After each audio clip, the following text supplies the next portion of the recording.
What's up, guys? Welcome back to another episode of IVLeagueMindset. Today we're with my man Victor. A couple weeks ago, Victor posted a picture on Instagram of a bad injury that he had biking a couple years ago. And I thought it would be a perfect episode to sort of chat about how sometimes the bones can heal, but still mentally you're not all there when you want to get back out on it. And Hawk and I have talked about my injury that I had a couple years ago, so just thought it'd be good to chat about it. Victor, why don't you give us a little bit of an intro, what you do, who you are? So my name is Victor Addis. I'm a real estate agent at Prime Real Estate. I joined Justin and his team earlier this year. Previous to that, I was working as an outside sales rep in the bicycle industry. It's ironic, I know. So I was doing that for a couple of years, grew up working in a bike shop. So cycling has been a big part of my life for, I would say, the majority of my life. It's been a big part. And then I love talking to people, love interacting and having that communication with people. So, real estate was a really natural fit from that standpoint. So I guess we'll just get into it. A couple weeks ago, you posted a picture about you breaking your collarbone, right? Yeah. So I did my collarbone in October 2016, and had a crash, broke in 3 spots.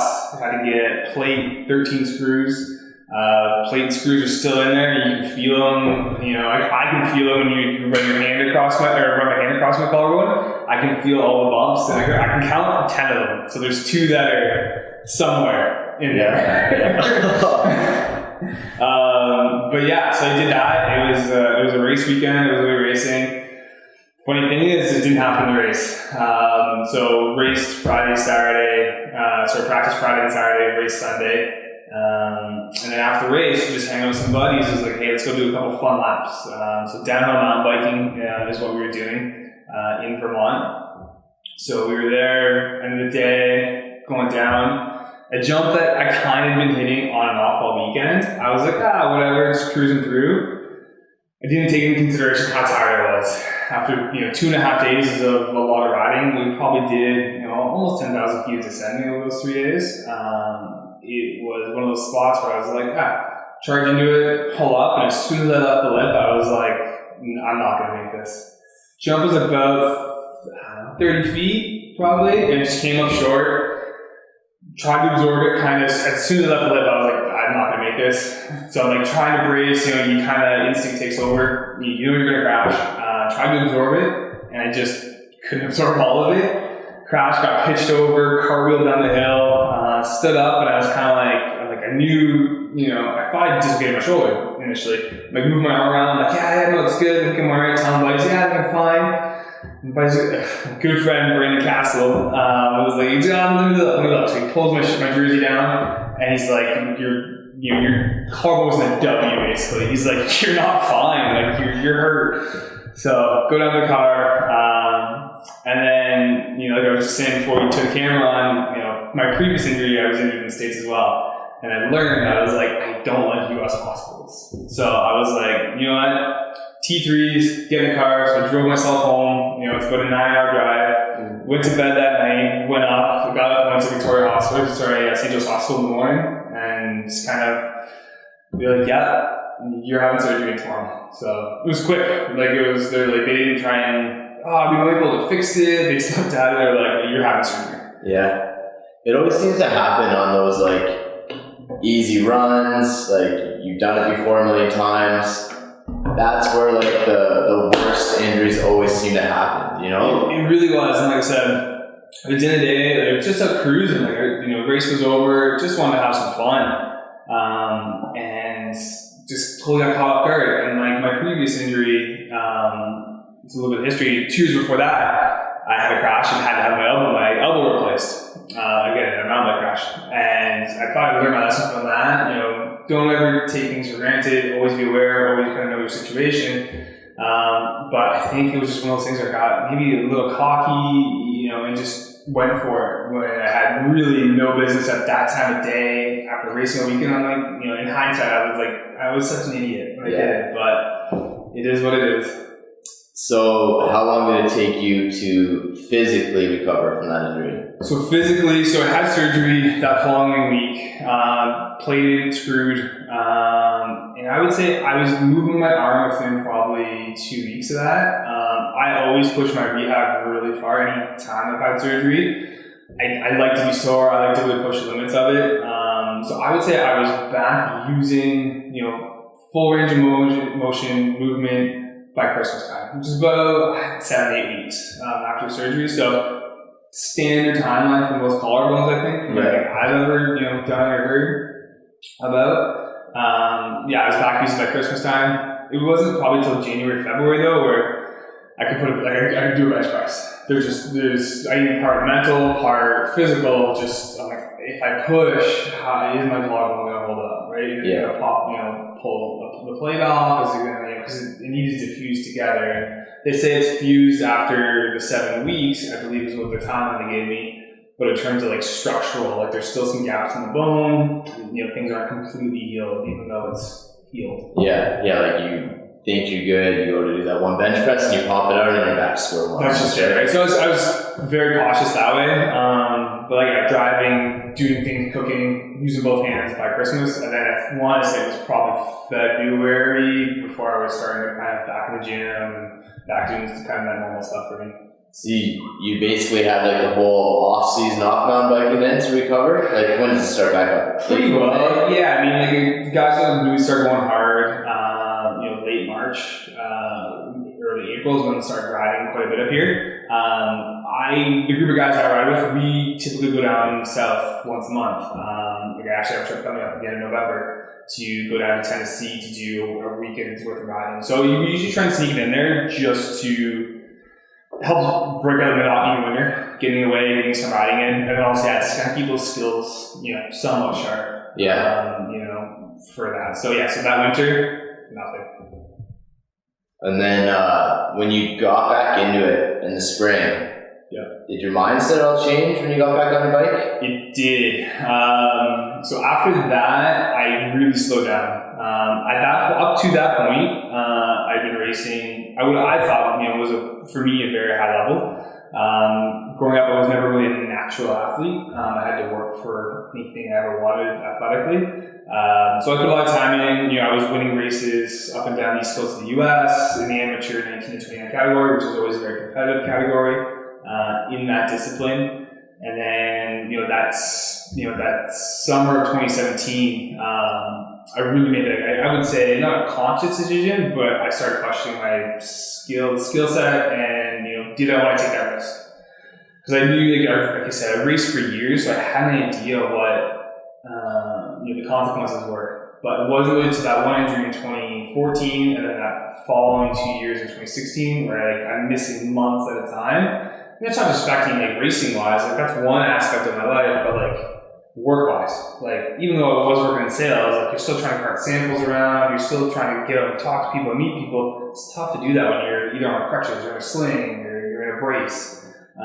So I definitely did. I was like, okay, either I keep racing like a maniac and riding a bunch and really pushing those limits, knowing full well that the risks that come along with that, or I scale it back to 70% and start, pushing my career to 100%. And that's the way I decided to go, is just try to push it, on the career side as opposed to the physical activity side. Yeah. Now, when you had your very first injury back in 2014, did you have that same mindset when you first started out, and then got lax when you had your second injury, or were you just back at it, not thinking about career, not thinking about anything, just wanted to ride again? Yeah. So after that injury in 2014, I did switch disciplines actually. I was racing down mountain bikes full time, switched over to what was at the time called enduro mountain biking, and still is. Basically, we have to climb to the top and then race down, as opposed to always taking the lift up.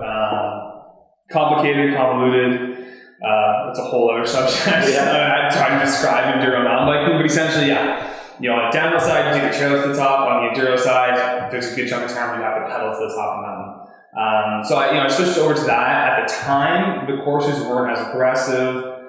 Races didn't require such physical risk on the descent side. Tons of physical risk going up. You had your heart rate had to be good. It's physically more challenging. I said for sure. That one weekend we probably climbed almost 10,000 feet. Yeah. So it was a different challenge, which I was really into, without having the high consequence of downhill racing. As that sport has now progressed over the last, that was 2014, so over the last 5 years, it's just as, if not more physically dangerous than downhill racing. The speeds aren't quite as high, but because you're having to traverse mountain ranges and do all that climbing, you're not wearing nearly as much protection as well. So it's a bit of give and take there. So people will argue that it's not as physically risky as downhill racing. I'll argue the other way, just because one, you're on your bike for longer, so the chances of things happening is higher. You're not just racing one stage, you're racing upwards of 7 or 8 stages, and the speeds really aren't that much slower. So I changed over to that discipline, and then, like I said, as that's now progressed, I've even scaled that back. Okay. Just because, again, mentally I'm not willing to push that limit that I was when I was, 26, 27 years old. Yeah. Now, do you think if you never had that accident with your collarbone, you would be scaling back today, or? That's so hard. No one's actually ever asked that question. I think to a certain point, would have been after that in 2017, probably not. I probably would have gone pretty hard that year, for that following summer after that injury. At this point, today in 2020, almost 2019, almost in 2020. I probably would have. I probably would have been a little bit faster, per se, without that injury. But I definitely would have scaled it back. Just so I knew that at that point, I knew at that point it was never going to pay the bills. So, at some point you have to make that choice.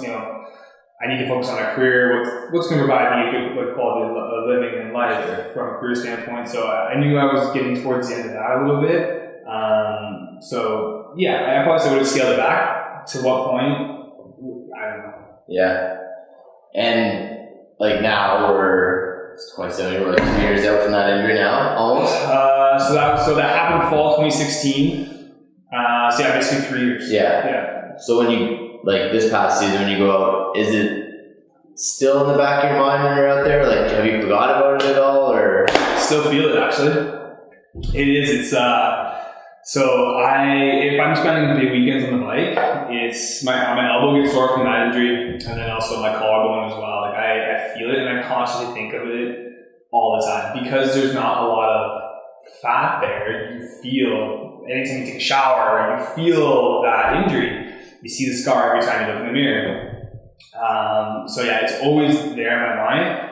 And I just, in the back of my head, if I crash the right way, it's going to cause a ton of problems. My surgeon even said, she's like, if you crash on this, you're for a lot of surgery. Re-injured. Yeah, if I crash, break that again, I'm not just breaking bone, I'm bending metal, pulling screws out. She's like, I literally will have to start from scratch, pull everything. She's got one surgeon to take everything apart. You'll have to let it sit for a couple of days, let that calm down in the hospital, go in for another surgery, put it all back together again, and then you can start healing. So that's always kind of resonated in the back of my mind. I was like, okay, that's not worth, like I said, I'm not making millions of dollars doing this. This is a hobby, it's a sport at this point in my life. It's, a risky sport, but it's a super fun sport, very rewarding if it goes right. But I'm weighing the risk more now than I was back then. Just always thinking do I need to go that 5 seconds faster? Do I need to hit that jump? That slightly bigger jump, right? It's always there back then. Yeah, that's interesting because I know a lot of people, if they were told if you injure this again or if this happens again, that you're going through that much more pain or whatever. For a lot of people, that might stop them in their tracks and just quit their sport. You must really love it to be able to put that in the back of your head and not let it affect it that much. For sure, I love cycling. Some of my best friends that I have come from cycling. It's been a great sport. It's allowed me to see some amazing places up and down the east coast of Canada and America. Met some amazing people through it. So it's always there. And in my mind, it's just me riding the trail at that time. Trees typically don't move, rocks typically don't move. Yeah. So it's just, if there's going to be an accident and something's going to happen, it's on my own accord. It's me controlling, those variables with speed. And so in my own mind, as long as I can kind of keep myself checked, I'm never going to give it up. It's when, things feel really good for a couple hours and you start pushing those limits, I find myself more so now, okay, just Vic, chill out. Like, you're not going to be the best in the world at this. Just relax. Like, you don't need to prove anything. I think that's a lot of it too, is I got to a point where I wasn't trying to prove things to other people. Like, I'm like, you know what, I've won races, I've done my thing. It's now just for fun. And I think once I got comfortable with that, my own kind of skin, I guess, in a way, it's okay to not finish first. It's okay to finish 10th.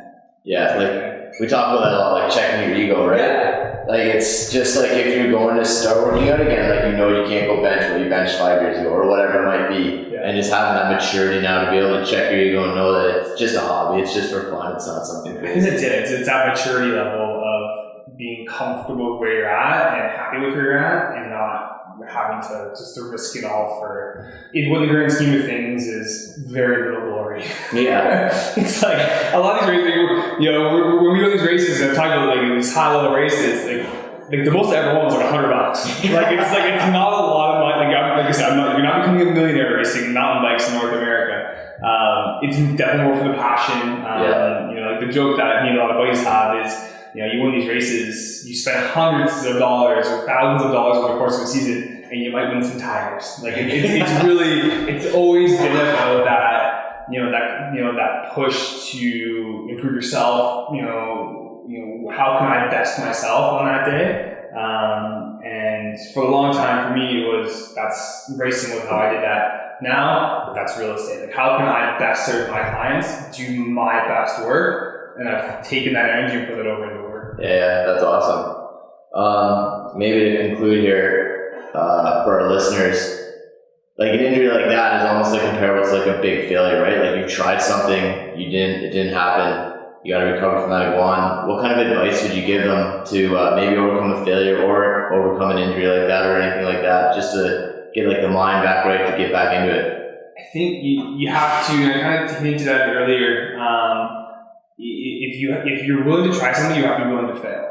And it's the same thing in racing. If you're willing to push those limits to the point where you can crash, you have to be willing to deal with those consequences if and when that happens. So for me, like once I got my head around mentally, okay, there's going to be crashes, things are going to happen, I was able to push harder and further at the time, knowing that these are the risks, these are the consequences I could deal with. So in terms of getting over those, before that even happens, prepare yourself for that outcome. Like obviously racing, I never wanted to have surgery, I never wanted to have a metal plate in my collarbone, but I knew at the point and at the level I was racing at, the speeds I was going, that was a possibility. And so what happened, I was like, okay, cool, deal with it, deal with surgery. For me, like I said, I push hard on rehab. Some people, not to get into like political stuff, but like become drug dependent.